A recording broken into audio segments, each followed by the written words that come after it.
Good afternoon. My name is David Moore. I'm the Public Information Officer for the Larimer County Sheriff's Office. I'm also the spokesperson for the Northern Colorado Shooting Task Force. We appreciate everyone being here today to help us share this information with the community. We also appreciate the continued support of the community as investigators work tirelessly to solve these cases. The task force believes these cases will be solved with the help of the community. Many members of the media have asked if the task force has considered disbanding. Let me assure you the answer is no. In fact, funding was recently approved to extend the lease at the task force office for an additional 6 months. The men and women assigned to the task force are dedicated to solving these cases and have no plans to stop or slow the investigations as long as there are tips coming in and leads to follow. This afternoon, we will provide a recap of the investigations to date, new information pertaining to the investigations, and provide visual aids to help everyone better understand the complexity of these investigations. So we'll go in chronological order. So starting with shooting number 1, on April 22nd, 2015, Ms. Corey Romero was shot in the neck while driving her vehicle near Harmony Road and Interstate 25. As you can see from the slide, this is a map of the route Ms. Romero drove that night. The green arrows indicate the vehicle, the direction of travel of Ms. Romero's vehicle, and the red arrows indicate the direction of travel of the suspect. As you can see, when the suspect reaches Interstate 25, at this point, we do not know which direction the vehicle went after that.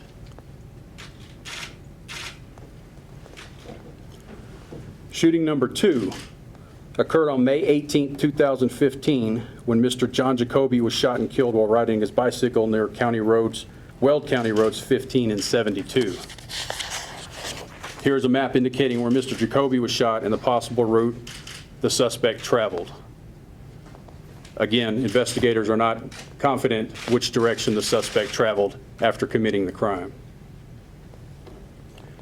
Shootings number 1 and number 2 both appear to be random in nature and have been linked by forensic evidence. They have not been linked to any other cases under investigation by the task force. Shooting number 3 occurred on June 3rd, 2015, when a person was shot at while riding a motorcycle near Denver Avenue and East 18th Street in Loveland. That person was not injured. You may recall from the last press conference that that was a delayed report to the task force. So here's a map indicating the suspect's direction of travel for shooting number 3 of the person on the motorcycle.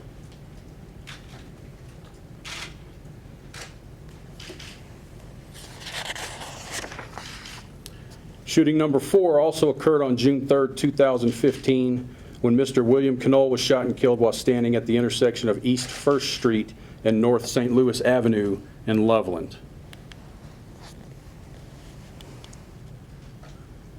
So here's a map indicating the suspect's known and possible directions of travel for shooting number 4. You can see the suspect vehicle traveled west, made a U-turn, went back north into a one-way only neighborhood, came back out, and then went east.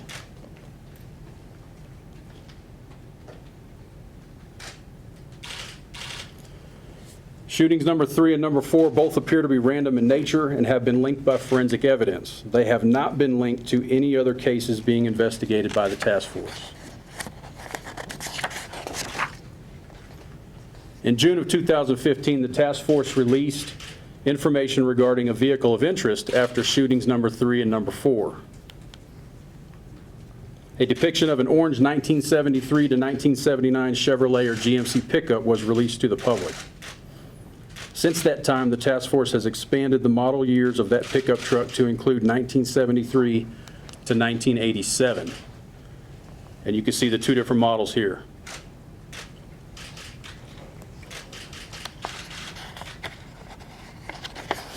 The decision to expand the model years is based on continued modification and review of intelligence, as well as eyewitness accounts. The question is often raised regarding the possibility the pickup truck has been painted or altered in other ways. The task force has certain characteristics they use to eliminate potential suspect vehicles. However, color is no longer one of them. So here's a map showing the possible routes the vehicle of interest took on the night of June 3rd, 2015, starting in the area of shooting number 3 and moving to the area of shooting number 4. The red indicates the known direction of travel, and the yellow indicates the possible directions of travel.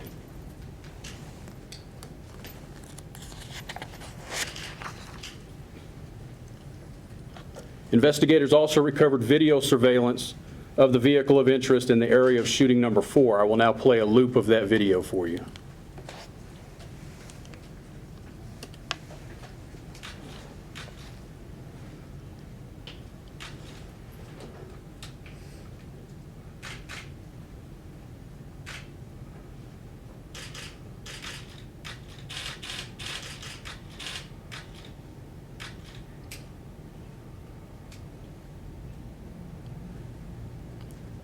Would anyone like me to play that again? Yes.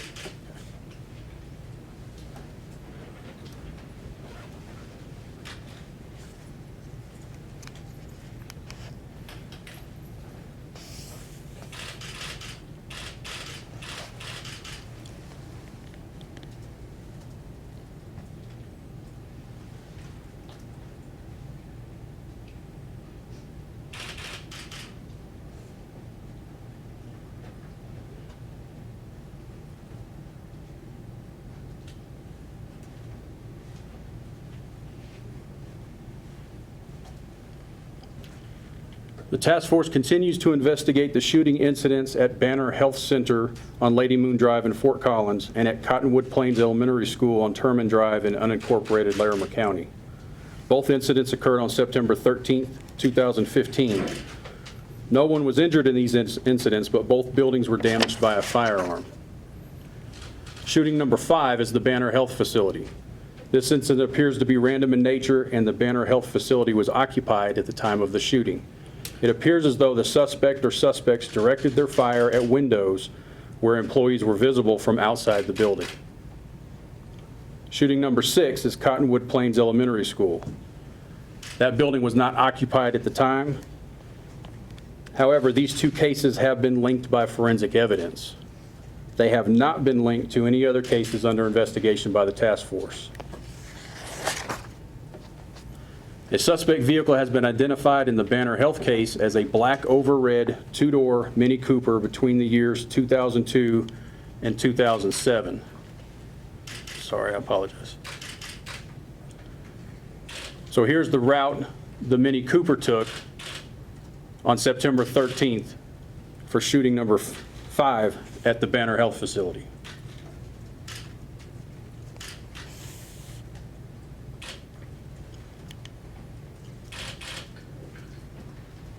Here are two pictures of what the Mini Cooper looks like. These are not the actual suspect vehicle, but based on research, it is narrowed down to the 2002 to 2007 model based on the front turn signal.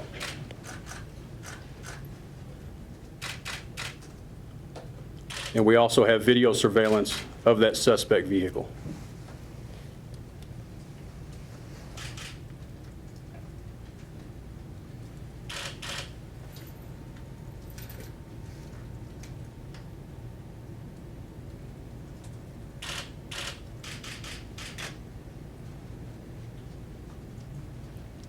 Would like me to play that again? Yeah.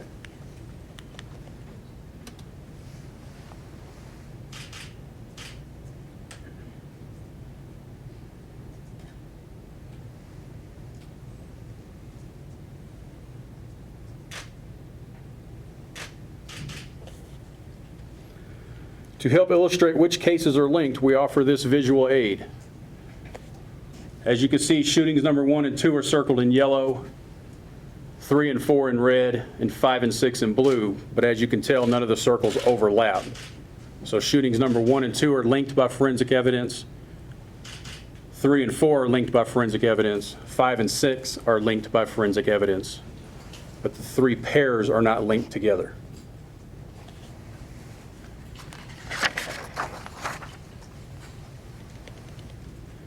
Since its inception, the task force has received over 5,100 tips from the public. Some of those tips have been specific to the orange pickup truck, while others involve potential persons of interest. The task force investigators have followed up on over 1,800 vehicles. The task force has also conducted over 1,000 interviews to date. The task force has contacted, interviewed, and eliminated 12 persons of interest during the course of the investigations. The task force has also processed more than 340,385 telephone numbers. Those telephone numbers have been collected in attempts to identify some sort of commonality based on dates and locations. And the processing of telephone numbers is possible with the appropriate court orders. The task force has received numerous requests from the media regarding crucial evidence in these cases. Those requests include the types of firearms used to commit these crimes, the distances from which they were fired, and the number of times they were fired.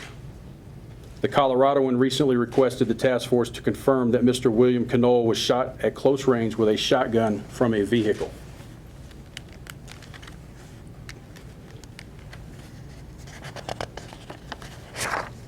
The task force will not dispute any information that has been released by the Larimer County Coroner's Office pertaining to that case. However, it is the policy of the task force to not discuss or reveal such information because they believe it is vital to the investigations, and the release of such information could jeopardize the successful prosecution of the suspect or suspects once they are captured and brought to trial. The task force has also been asked what types of technology they are using to assist with the investigations. To maintain the integrity of the investigations, the task force will not discuss the technologies being used, but would like the community to know they are using all means available to them with the appropriate court orders. Regarding the shattered vehicle window incidents on northern Colorado roadways, early on, the task force developed a protocol with surrounding law enforcement agencies to investigate all reports of shattered or broken vehicle window incidents, and that protocol has been followed. None of the reported shattered or broken vehicle window cases have been linked to any of the shootings currently under investigation by the task force. The media has also posed the question, who is paying for the task force and how much does it cost? The task force does not have an individual or exclusive budget to itself. Every agency participating in the task force provides resources through their existing budgets. Man-hours, equipment, and other special needs are paid for with those existing budgets. These cases would be investigated by the respective agencies within their jurisdictions regardless of a task force. And every agency involved is paying for the task force in one form or another. The agencies listed here have investigators assigned to the task force. Larimer County Sheriff's Office, Larimer County District Attorney's Office, the Windsor Police Department, Federal Bureau of Investigation, Weld County Sheriff's Office, Loveland Police Department, Fort Collins Police Services, and the Greeley Police Department. The task force has utilized and received support and resources from these agencies: Colorado Bureau of Investigation, Kayak, Bureau of Alcohol, Tobacco, and Firearms, Northern Colorado Regional Laboratory, surrounding law enforcement agencies in Boulder County, and other law enforcement agencies in other states that communicate with the task force on a regular basis. We would like to take this opportunity to remind the community it is important to stay vigilant and be aware of your surroundings at all times. It is also recommended that you walk or bike in groups. We also encourage you to immediately report any suspicious vehicles, persons, or behavior to your local law enforcement agency. The task force requests that you call the task force tip line at 970-498-5595 or send an email to taskforce@larimer.org with any information you feel may be related to any of these investigations. Please do not assume that the information you have has already been reported to the task force.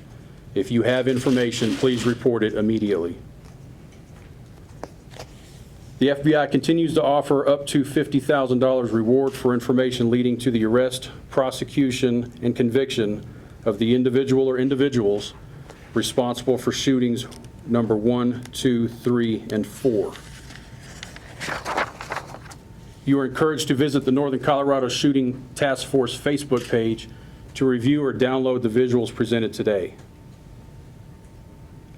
At this time, I would like to introduce Larimer County Sheriff's Office Captain Robert Coleman and FBI Supervisor Todd Sandstead, who will take questions.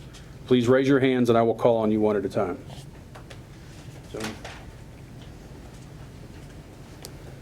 Good afternoon. My name is Bob Coleman, Coleman. I'm a captain with the Larimer County Sheriff's Office and the Task Force Commander. My name is Todd Sandstead, Sandsteedt,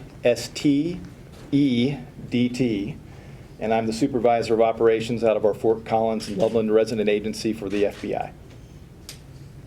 Lauren? You mentioned that over the course of this, you've eliminated 12 persons of interest. Can you go through which cases those were each linked to?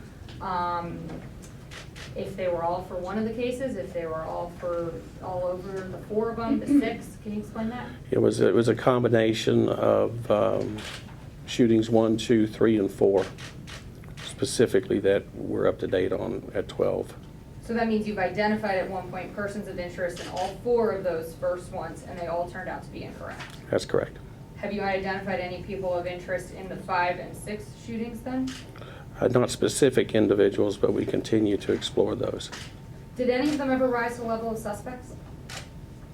Well, they rose to the level that they were important enough to us to conduct continual investigations into them till we were able to clear them, and we're confident in clearing them.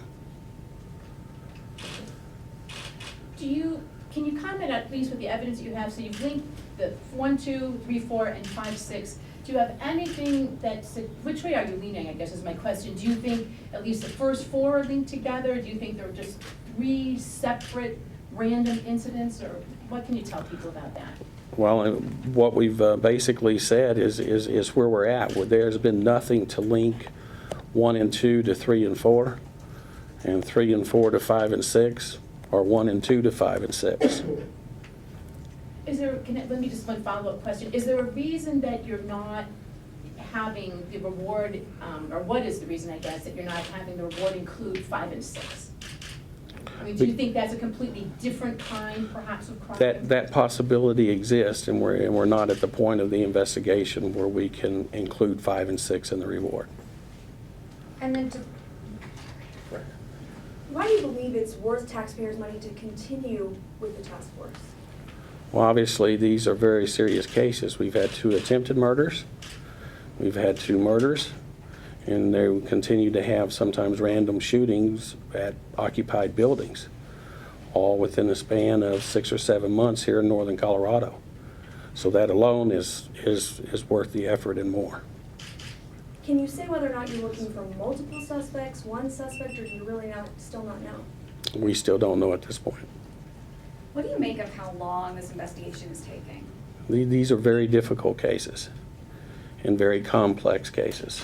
And it takes a lot of man hours to digest and process all the data. And one reason that we're appealing to folks today is to hope to get the information from the public that will help and move the investigation forward, other than just processing the data that's already been collected. Why not put out that video? I mean, how long have you had that video? We've had that video since June 3rd. Okay, so when I asked about it at the task force meeting on the 23rd, and you said you weren't aware of any video, why not release it to the public then? We did not release this specific video to the public because the quality of the video was not sufficient to do so. You're looking at the enhanced video that took several weeks and months to get to that quality. I guess I'm just wondering, what's the why today? Why are you releasing all this information today?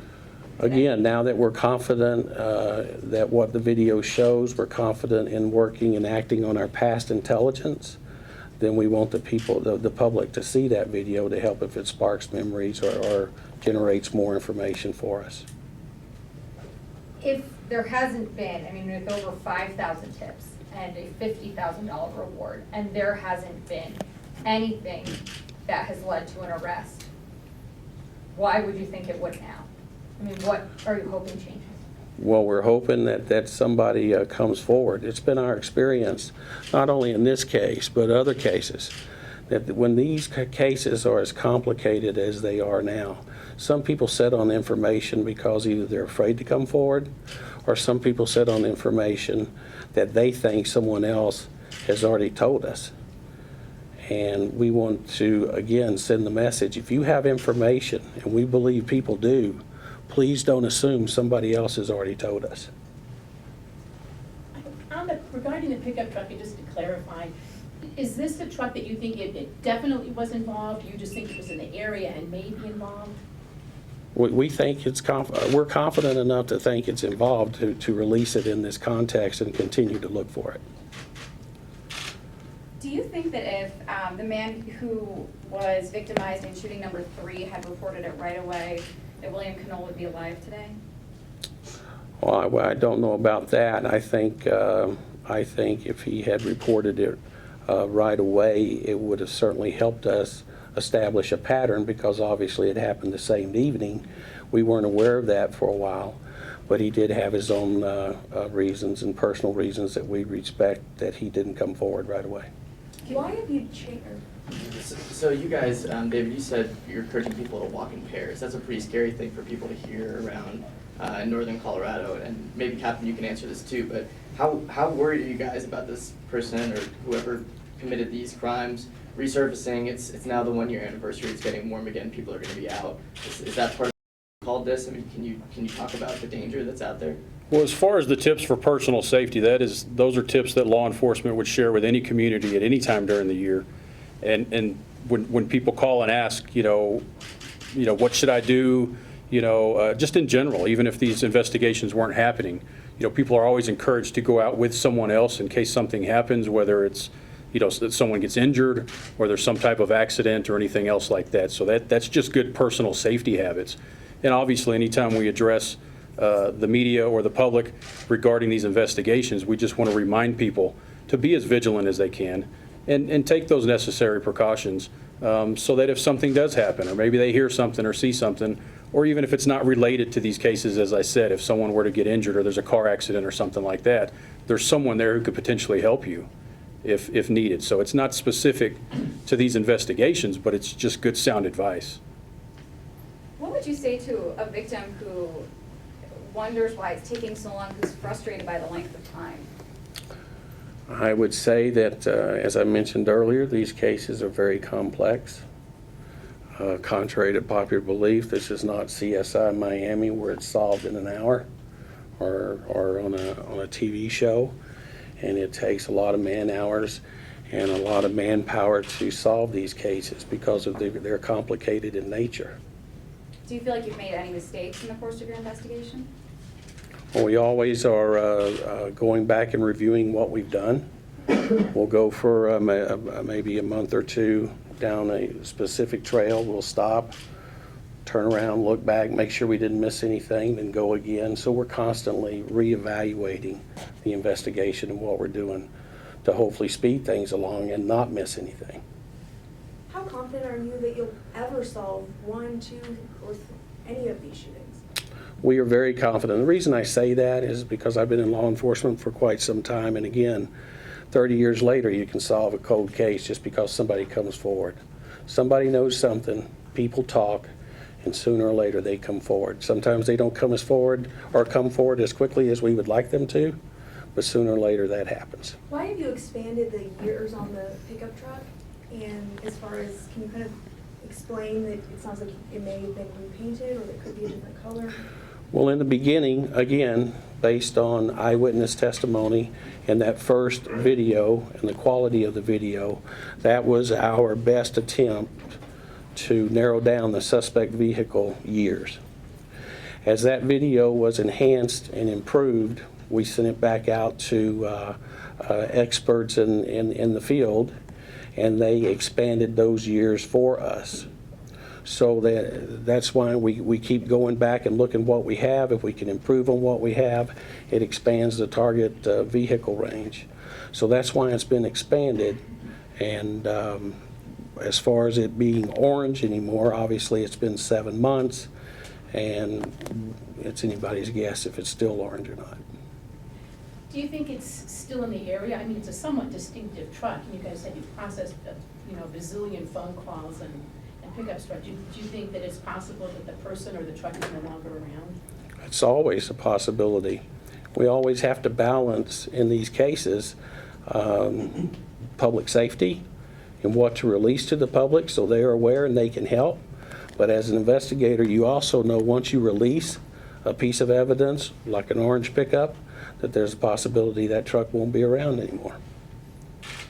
The shootings 1 and 2, Corey Romero and Johnny Jacoby, they were in different areas. One person was in a car, one was on a bike at the time. To say they're linked, do you think that they were shot by the same person? And if it's not that, what makes these two related? What makes them related is that we have linked them with forensic evidence. Can you share what that evidence is? No, ma'am. And to that other part of my question, do you think the same person shot the two of them? We can only say that they are linked with forensic evidence. You have the Mini Cooper connected with 5 and 6. Is the pickup Correct. truck connected with 3 and 4 or 1 through 4? At this time, our best information is that the pickup is most likely connected with 3 and 4.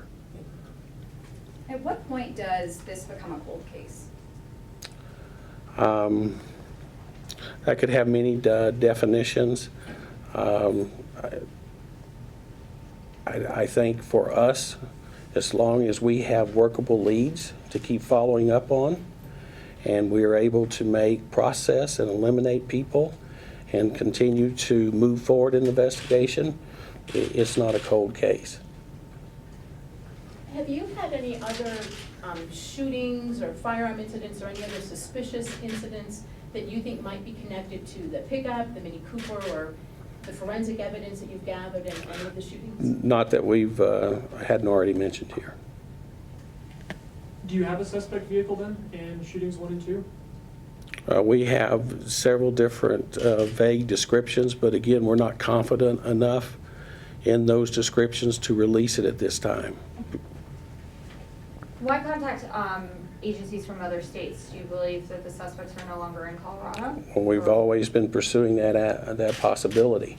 So whenever we've heard about shootings in other states, when we've heard about highway shootings in other states, we've reached out to those other states.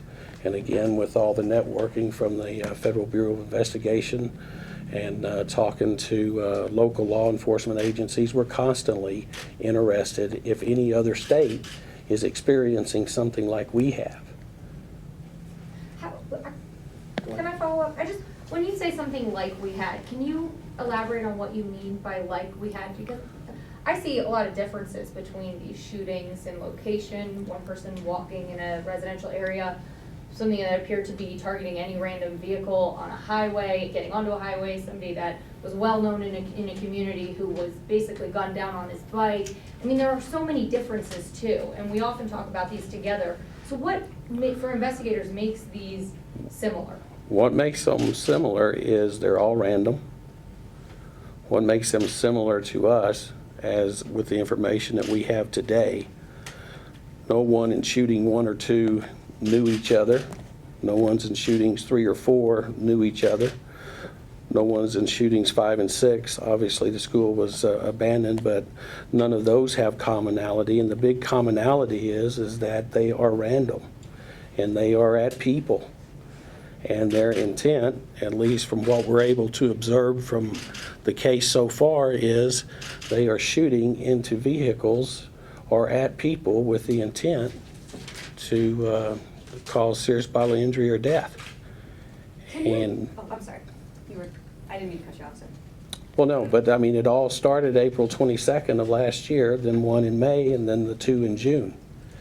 And that has not happened around here. Can you maybe comment a little bit further in terms of, because that was going to be my question too. Does it appear that these were just, how do I say, it was just sort of the actual injuries were accidental? Or do you have evidence, and can you talk to us about it, that indicates that no, like you said, that this was an intentional, which obviously would impact how it's charged, but an intentional shooting in with a deliberate intent to cause serious bodily injury? Based on the evidence that we have collected to date, we are with a high degree of confidence believe that these were intentional acts and certainly not accidental. What can you glean about the shooter from the video? Behavior-wise, can you glean anything about whether or not he seemed to be familiar with this area, if he was unfamiliar with it, just based on the behavior of the driver? Well, again, we don't know how many people are in that vehicle, and we don't know if it's 1 people, 2 people, 3 people. So at this point, just the vehicle traveling through the intersection and especially for 3 and 4 doesn't give us really any insight to the person or persons involved. One last question. Major? Any DNA, have you collected any DNA from anywhere that you are hopeful might match down the road somewhere? We've again attempted to use all forensic methods to shore up our evidence and make it more effective. So we've used a lot of different forensic techniques, but I'm not prepared to discuss which ones at this time. Thank you very much for being here. As soon as this press conference is over, all the visual aids used today will be available on the task force Facebook page, so you can go there, download them, the videos, the maps. You can use them however you want. And then later today, we will publish a video of the entire press conference for you to review later if you would like. And I will send that information out to you guys via email. Again, thank you for being here, and thanks. Thank you, gentlemen.